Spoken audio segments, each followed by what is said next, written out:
আমি চাঁপা চক্রবর্তী। জন্মের সময় কালো গায়ের রং দেখে বাবা এই নাম রেখেছিলেন।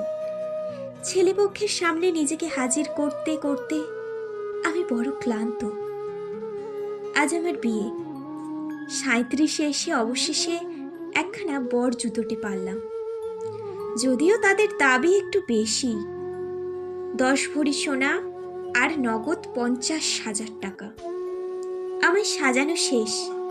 লাল বেনারসি আর চন্দন, কালো চামড়ার ওপরে সাদা চন্দনটা ভারী চোখে পড়ছে। ঠোঁটের লাল রংটাও কেমন বেমানান ঠেকছে। বিয়েটা আর হলো না শেষ পর্যন্ত।